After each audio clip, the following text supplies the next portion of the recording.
जयशु की मैं हूं प्रियंका डामोर और आप देख रहे हैं रेडियो वर्दास एशिया की हिंदी सर्विस। कलीसियाई समाचार में आप सभी का स्वागत है। कलीसियाई समाचारों में प्रमुख हैं। पोप फ्रांसिस ने दक्षिणी सूडान में 2 धर्म बहनों की हत्या पर शोक प्रकट किया।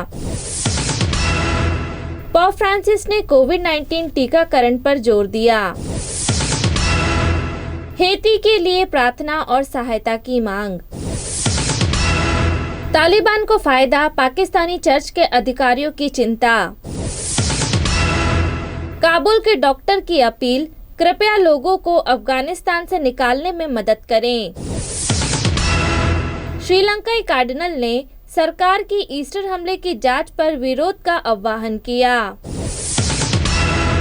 भारतीय अदालत ने बर्खास्त नन को कॉन्वेंट में रहने की अनुमति दी। भारत अल्पसंख्यक स्कूलों के विशेषाधिकारों को कम करना चाहता है। सीरो मालाबार चर्च के धर्माध्यक्षों की 29वीं धर्म सभा शुरू हुई। संत जोसेफ चर्च नंदानगर के फादर थॉमस राज मनिकम को कोविड योद्धा के रूप में सम्मानित किया गया। अब जानते हैं समाचार विस्तार से। पोप फ्रांसिस ने दक्षिणी सूडान में 2 धर्म बहनों की हत्या पर शोक प्रकट किया। संत पिता फ्रांसिस ने दक्षिणी सूडान में पिछले रविवार को हुई सैक्रेड हार्ट धर्म समाज की 2 धर्म बहनों की हत्या पर दुख व्यक्त किया, जिसमें सिस्टर मैरी अबूद और सिस्टर रेजिना रोबा की मृत्यु हो गई।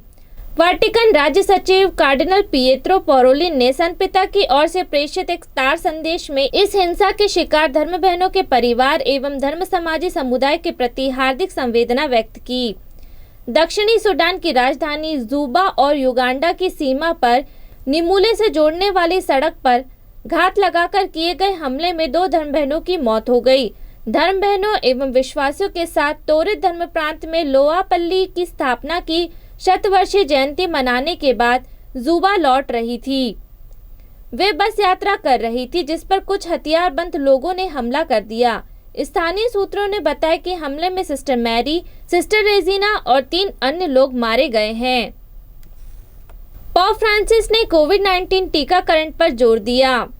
पोप फ्रांसिस ने एक जोरदार अपील जारी कर कोविड-19 वैक्सीन लेने का प्रोत्साहन दिया है तथा इसे प्रेम का कार्य कहा है। पोप फ्रांसिस ने अपनी आवाज उत्तरी और दक्षिण अमेरिका के धर्माध्यक्षों के साथ एक करते हुए लोगों को कोविड-19 वैक्सीन लेने हेतु प्रोत्साहित किया है। विज्ञान परिषद के साथ मिलकर एक वीडियो संदेश में पोप फ्रांसिस ने सुरक्षित और प्रभावी कोविड-19 टीके बनाने में शोधकर्ता और वैज्ञानिकों के काम की प्रशंसा की है। बुधवार को जारी एक वीडियो में उन्होंने कहा, ईश्वर की कृपा और कईयों के कार्यों के लिए धन्यवाद। अब हमारे पास अपनी सुरक्षा हेतु वैक्सीन है। उन्होंने कहा कि वैक्सीन से महामारी के अंत होने की उम्मीद है, किंतु यह तभी संभव होगा जब सभी के लिए वैक्सीन उपलब्ध होगी और हम सभी एक दूसरे के साथ सहयोग करेंगे। हेती के लिए प्रार्थना और सहायता की मांग। अमेरिकी धर्माध्यक्षों ने हेती के लोगों हेतु प्रार्थना भरी संवेदना व्यक्त करते हुए सहायता की मांग की। हेती में आए 2 शक्तिशाली भूकंप 7.2 और 6.6 के कारण मारे गए लोगों के प्रति संयुक्त राज्य अमेरिका के धर्माध्यक्षों ने अपनी संवेदना व्यक्त करते हुए सहायता की अपील की है। इस शक्तिशाली भूकंप ने इमारतों और बुनियादी ढांचों को गंभीर रूप से क्षतिग्रस्त कर दिया है। इस भूकंप में अब तक करीबन 1300 मौतों के आंकड़े बतलाए जा रहे हैं, जबकि 5700 से अधिक लोगों को घायल अवस्था में अस्पताल में भर्ती कराया गया है। लॉस एंजलिस महाधर्म प्रांत और यूएससीसीबी के अध्यक्ष महाधर्माध्यक्ष जोसे एस गोमेज ने हेती के लोगों के लिए प्रार्थना भरी संवेदना व्यक्त की, जो अपने प्रियजनों की मृत्यु पर शोकाकुल हैं और भूकंप से हुए विनाश के कारण कई रूपों में पीड़ित हैं। तालिबान को फायदा, पाकिस्तानी चर्च के अधिकारियों की चिंता। पाकिस्तान में चर्च के अधिकारियों ने मिश्रित भावनाओं को व्यक्त किया क्योंकि तालिबान द्वारा 2 दशकों के बाद अफगानिस्तान पर कब्जा करने की प्रक्रिया निश्चित रूप से दिखाई दे रही थी। कैमिलियन फादर मुश्ताक अंजुम ने 16 अगस्त को बताया, तालिबान द्वारा काबुल पर कब्जा करने के पाकिस्तानी चर्च के लिए कई परिणाम हैं। चरमपंथी समूह की वापसी पड़ोसी देश पाकिस्तान में कट्टरपंथी ताकतों को प्रोत्साहित करेगी। वे पिछले 2 दशकों से अपने नुकसान का बदला लेने की कोशिश करेंगे और पाकिस्तानी ईसाइयों को नुकसान होगा। उन्होंने आशंका जताई है कि क्षेत्र में तालिबान के उदय के बाद अराजकता, असुरक्षा और दुख होगा। काबुल के डॉक्टर की अपील, कृपया लोगों को अफगानिस्तान से निकालने में मदद करें। एक डॉक्टर ने अफगानिस्तान की स्थिति के बारे में बतलाते हुए अंतर्राष्ट्रीय समुदाय से अपील की है कि लोगों को देश से बाहर निकालने में मदद दी जाए। रॉयटर्स समाचार एजेंसी द्वारा उद्धृत एक पश्चिमी सुरक्षा अधिकारी के अनुसार अफगानिस्तान से निष्कासी गति पकड़ रही है। बुधवार तक 2200 से अधिक राजनीतिक और अन्य नागरिक देश से बाहर चले गए हैं। डॉक्टर ने अपना नाम नहीं बतलाने की शर्त पर कहा है कि लोगों का जीवन खतरे में है और बतलाया कि लोगों को अफगानिस्तान से बाहर जाने से रोका जा रहा है। हजारों लोग हवाई अड्डे के सामने बिना पासपोर्ट अथवा वीजा के इंतजार में हैं। उन्होंने उनके भविष्य के बारे में संदेह व्यक्त किया है। उन्होंने कहा है, मैं सोचता हूँ कि यह मेरे लिए बहुत बुरा होगा। यहाँ मेरे ऊपर, मेरे परिवार और यहाँ के सभी लोगों के ऊपर बहुत अधिक दबाव है।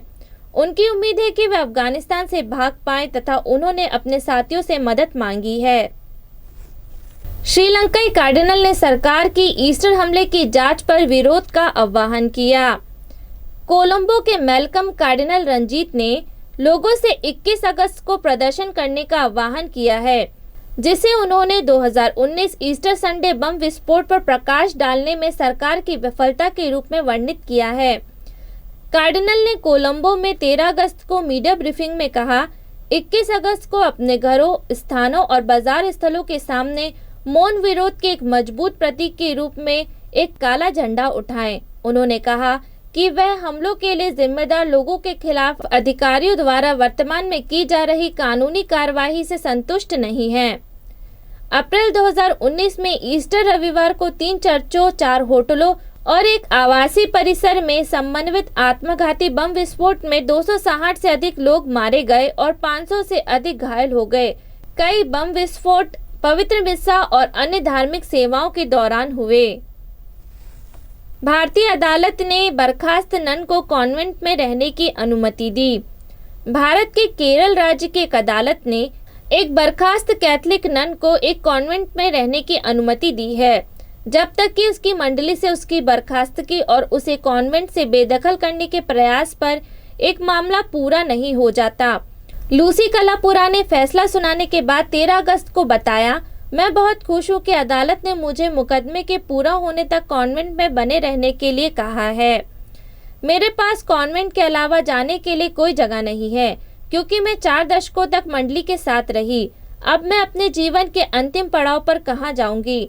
कलापुरा को केरल स्थित फ्रांसिकन क्लैरिस्ट कांग्रीगेशन द्वारा 5 अगस्त 2019 को अवज्ञा और गरीबी की धार्मिक प्रतिज्ञाओं को तोड़ने के आरोप के बाद बर्खास्त कर दिया गया था। भारत अल्पसंख्यक स्कूलों के विशेषाधिकारों को कम करना चाहता है। भारत में कैथोलिक अधिकारियों ने ईसाइयों जैसे धार्मिक अल्पसंख्यकों द्वारा संचालित स्कूलों के अधिकारों को कम करने के लिए एक संघीय आयोग की सिफारिश को राजनीति से प्रेरित बताया है। राष्ट्रीय बाल अधिकार संरक्षण आयोग ने पिछले हफ्ते जारी एक अध्ययन में अल्पसंख्यक स्कूलों को शिक्षा के अधिकार और सार्वभौमिक प्रारंभिक शिक्षा नीतियों के तहत लाने की मांग की, जिनमें से ज्यादातर ईसाई संस्थानों द्वारा संचालित है। संघीय सरकार अपने शिक्षा के अधिकार अधिनियम के तहत वंचित बच्चों को स्कूलों में शामिल करना अनिवार्य बनाती है और एक सार्वभौमिक शिक्षा योजना के तहत 6 से 14 आयु वर्ग के सभी बच्चों को प्रारंभिक शिक्षा प्रदान करती है। हालांकि भारत के सर्वोच्च न्यायालय ने अपनी पसंद के संस्थानों की स्थापना और प्रशासन के अधिकार को बरकरार रखते हुए RTE अधिनियम को अल्पसंख्यक दर्जा वाले स्कूलों पर लागू नहीं होने की घोषणा की।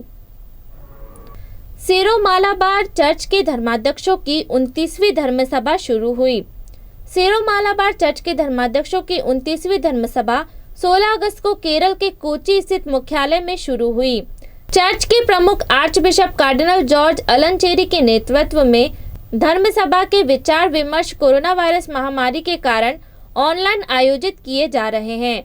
चर्च के एक प्रवक्ता ने संवाददाताओं को बताया कि 16 से 27 अगस्त को धर्मसभा में भारत और विदेशों से कुल 61 धर्माध्यक्ष भाग ले रहे हैं। प्रतिभागियों के समय क्षेत्रों के अंतर को देखते हुए प्रत्येक दिन के 2 घंटे धर्मसभा के सदस्यों के बीच बातचीत के लिए अलग रखे गए हैं। संत जोसेफ चर्च नंदानगर के फादर थॉमस राजमनिकम को कोविड योद्धा के रूप में सम्मानित किया गया। स्वतंत्रता दिवस पर कोविड प्रोटोकॉल करने और इस दिशा में उल्लेखनीय और बेहतर जनहित कार्य हेतु national frontier media group Delhi द्वारा शहर के संत जोसेफ चर्च नंदानगर के फादर थॉमस राजमनिकम को वरिष्ठ पत्रकार श्री जितेंद्र श्रीवास्तव द्वारा कोविड योद्धा खिताब तथा प्रमाण पत्र देकर सम्मानित किया गया। इस अवसर पर मीडिया ग्रुप के स्थानीय प्रतिनिधि श्री राजेश शर्मा, नंदानगर कैथलिक सभा के अध्यक्ष Shri Sherman Vincent Francis, Ronald Francis, Sunil Raphael, Gabriel Francis उपस्थित थे। इसी के साथ कलीसिया समाचार समाप्त हुए। अगली बार फिर मुलाकात होगी नई खबरों के साथ। नमस्कार।